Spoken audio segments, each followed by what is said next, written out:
What is your actual motivation? I mean, some guys are chasing titles or chasing paydays. What do you think about when you go to accept a fight? I chase the money.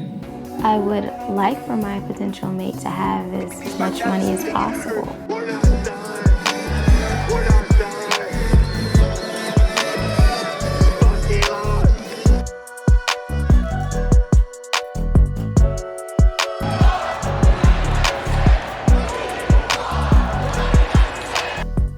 Money, I want more money. I don't even know why. It's like, just keep going. Money. Money is just a number in a database. That's what it is. And it's primarily an information mechanism for labor allocation.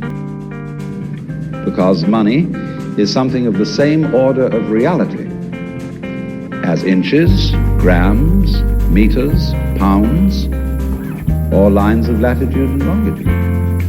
It is an abstraction. It is a method of bookkeeping to obviate the cumbersome procedures of barter. We have the tendency to create money out of many different things. Precious metals, airline miles, pieces of paper, and IOUs. People were using shells as money back in the day, for God's sake.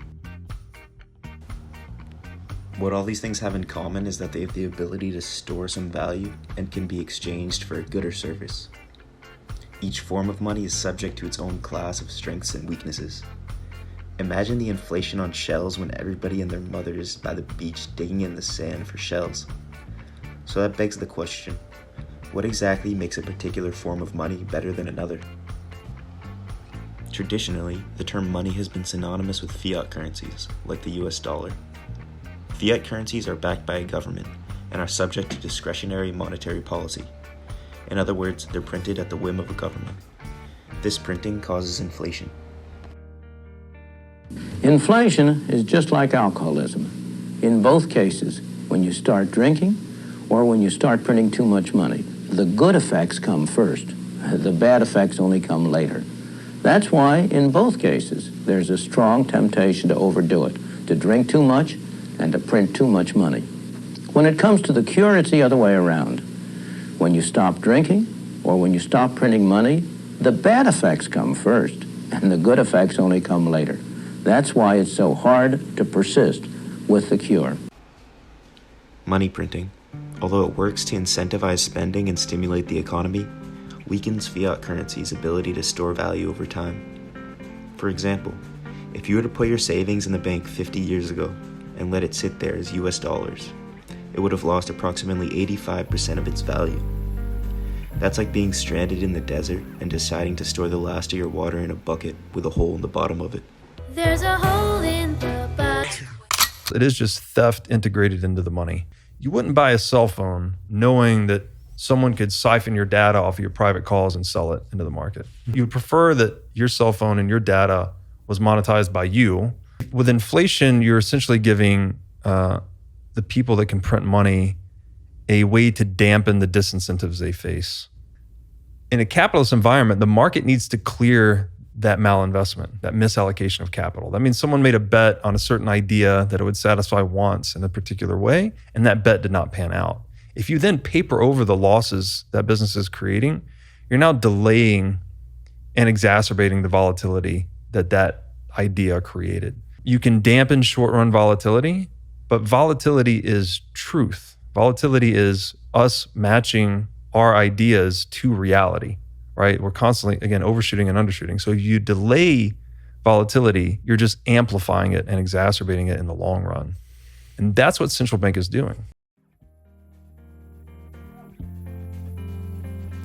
With the rise of cryptocurrencies, new ideas about what money can do and be have been germinating. The basic premise is that no single entity has control over the money, and the monetary policy is defined by the protocol and the underlying community. This allows each protocol to determine its own monetary policies and trade-off profiles between security, scalability, speed, and capabilities.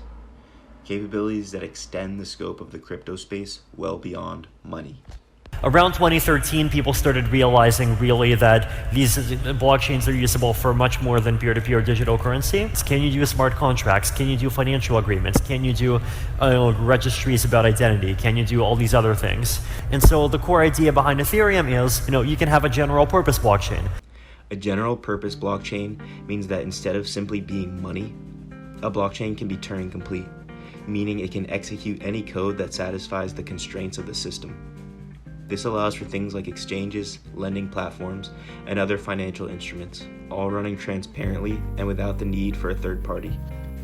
Today, many people are comparing the capabilities of the crypto space with that of legacy finance. So the format you have for centralized financial agreements is that you go to a bank, they make a product for you, and you hope that they honor the product that they made for you. Or you do a deal with another hedge fund or whoever, some counterparty, and you hope that that deal is honored. Yep. And then a number of very freaky things start to take place. One of them is people don't have clarity about what the agreement is.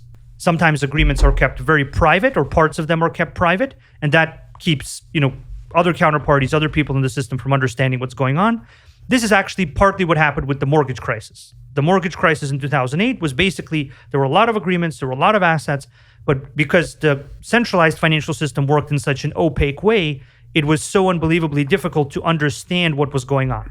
What decentralized finance does is it takes these financial contracts that power the global financial system, it puts them in this new blockchain-based format that basically at this point provides three very powerful things. It is this clarity about your risk, it is control over your assets, and amazingly, at the same time as having those two unbelievably useful properties, it is actually superior yield. The lack of control for users of the financial system is often an underrated weakness in the West, because we generally have access to fair and free markets.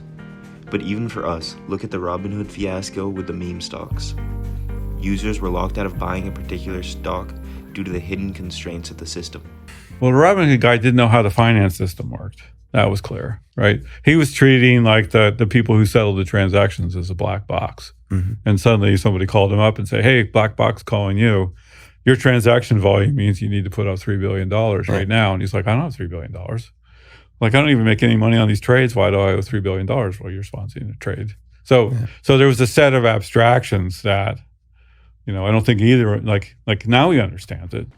With crypto, the inherent clarity and control it provides to users and businesses operating on it seems to provide an insurmountable edge over traditional finance. With all that being said, it is still early days. It is not clear which protocols, which businesses, and which communities will stand the test of time and evolve into a hotbed of utility and innovation that many builders and investors envision today. Whether or not Bitcoin truly does become the global standard for store of value, whether Ethereum becomes the main general purpose blockchain, and which DeFi platforms take the lion's share of the market remains to be seen.